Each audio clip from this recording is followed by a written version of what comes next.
Ecology is not an academic subject, ecology is the basis of our existence.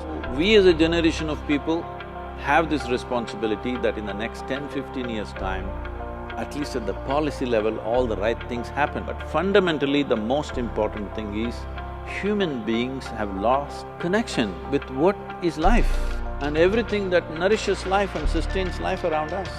This is the disaster we are manifesting.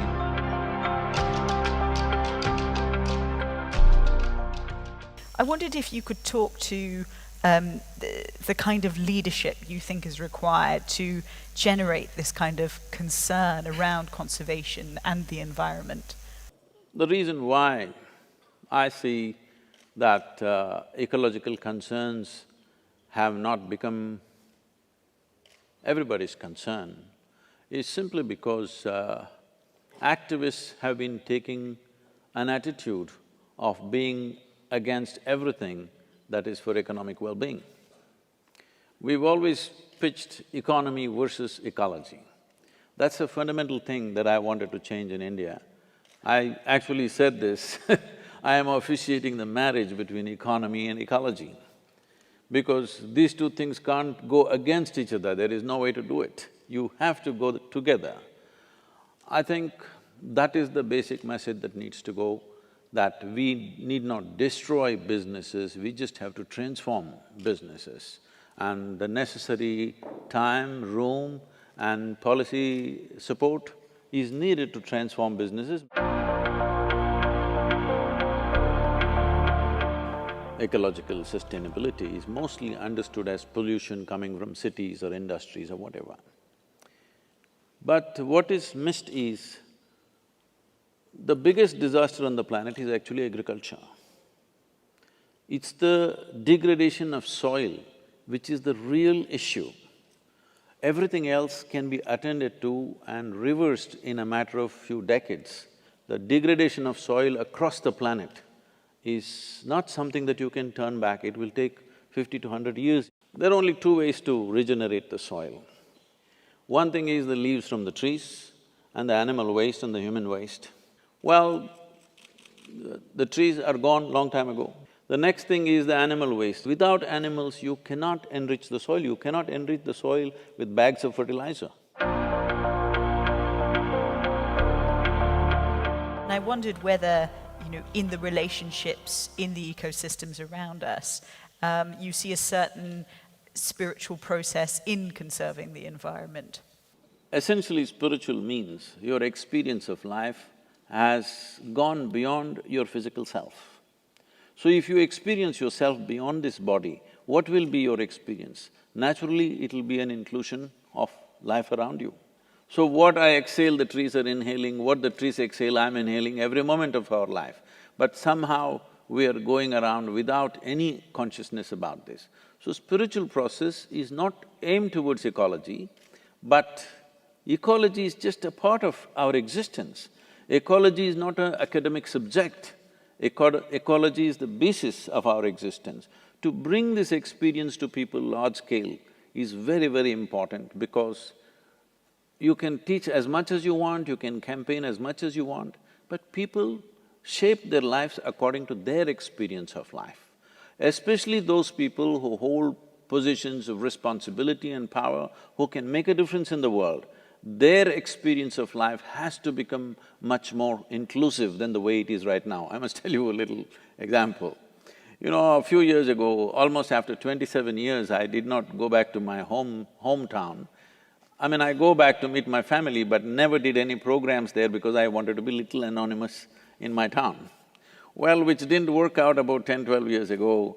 They insisted I must do a program, I did a program, so everybody turned up, all my schoolmates, my school teachers, my college teachers, all kinds of people that I knew for a long time.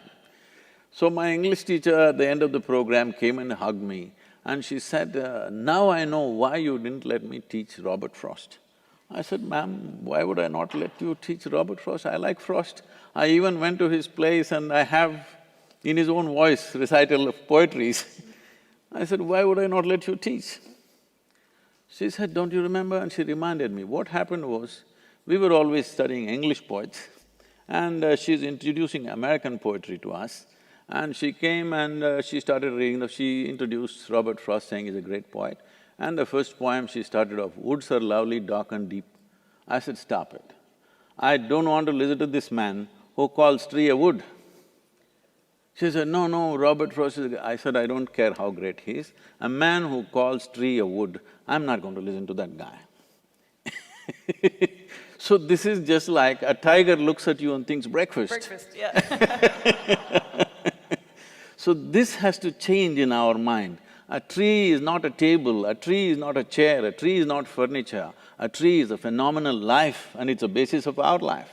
This has to become a living experience for everybody, only then there will be sustainability.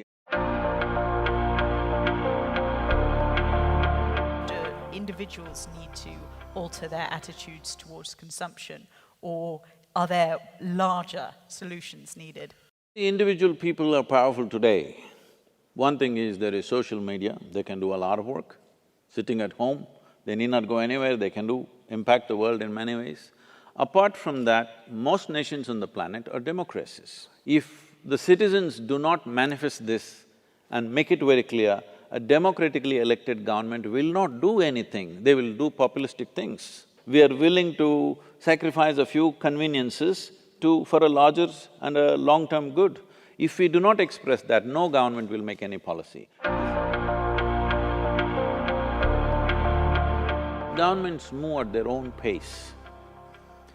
You do not expect a huge, massive cargo carrier to just make a U-turn like that. I'm very clear on this. I'm just looking for a 1-degree turn. If you make a 1-degree turn and hold it, there will be a U-turn. And you mentioned this morning that you also managed to bring together bits of the Indian government who'd never met before. The different ministries, there is water management ministry, there is irrigation ministry, there is rural development ministry, there's agricultural ministry, but they never meet. So we got them to meet for the first time and look at what they could do together. That's what made a huge difference. And now the Planning Commission, or the Niti Aayog as it is called today, sent out a notification to all the 28 states that this Rally for Rivers policy is the official policy you must implement. Many states have already taken it up. In some we are directly participating, rest we are consulting.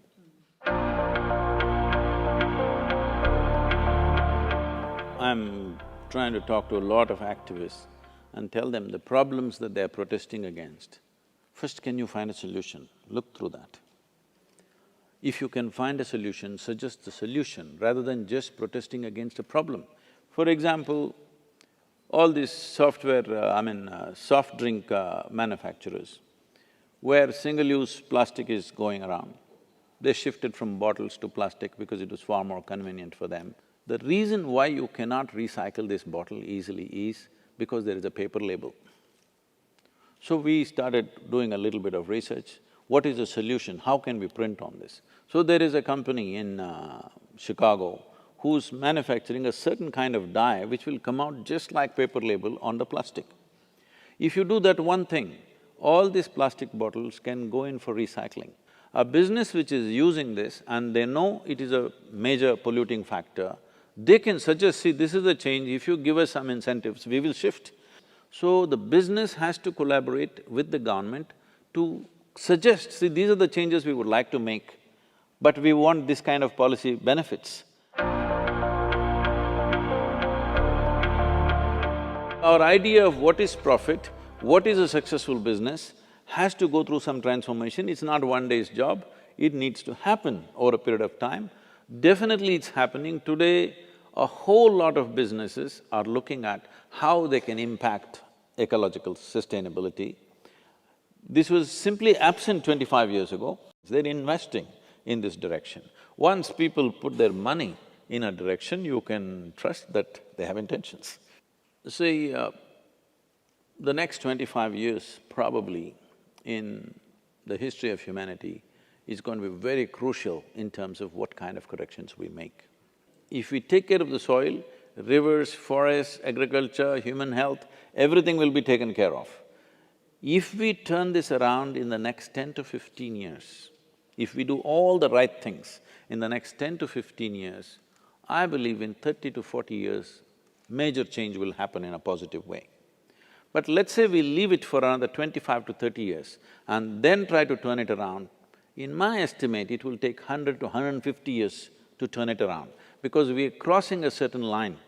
After you cross that line, turning it back is going to be so much more difficult. So, we as a generation of people have this responsibility that in the next 10–15 years' time, at least at the policy level, all the right things happen. Why I'm insisting on the policy is, only when there is a policy change, the budgetary allocations are there and a sustained movement towards that is there. Particularly major populations in the world like United States, Europe, China, India, if we make the right policies right now in the next few years, within the next 3 to 5 years, I would say, then I think the rest of the world will follow. One major advantage for Asia is we are very sun-rich. So, harnessing solar energy is going to be a major thing. Technologies still need to go further, but there are many solutions coming forth. I think this entire system that we went into starting from early 20th century, this power distribution grids, this must go. Power must be generated where it is used. Right now, you will see in any city probably… because yesterday I drove into Kuala Lumpur around 9 p.m. and every road was jammed. What's happening in every city is, those who live there work here, those who live here work there. I don't understand why. So these are simple changes we can make. So I designed what's called as one building cities. We insist on calling them cities. I'm talking about 50 acres of land, you build only 1 acre, 50 floors, and rest 49 acres you just leave it, make it forested, make it water bodies. No waste going out of this land, easily it can be done, people will live much better. Everything can be right there, they can live there, they can work there, children can go to school there, they can shop there. Once a week if you want to go out somewhere, you can go, but daily there is no need to pull out your automobile. Before we launched the Rally for Rivers, our project Green Hands had planted a little over 33 million trees, which has changed the green cover in one state. But now with Rally for Rivers, we have signed MOUs with 6 different states in the next 8 years for nearly 7 billion trees. And this is government funded and most of it is going to be done by the governments. Many states have already announced one kilometer along the riverside they're planting, but now 62 to 64% of the land is owned by the farmers. You're not going to talk to them about ecological sustainability because they're just struggling for a livelihood. So we have created what is called as agro-forestry, with which we have shown that easily you can multiply your income 3 to 5 times in a matter of 5 years if you shift. Fundamentally, the most important thing is human beings have lost connection with what is life and everything that nourishes life and sustains life around us. This is the disaster we are manifesting in the form of ecological thing. But the fundamental thing is, we have become psychological beings, not living beings. We have to transform them into living beings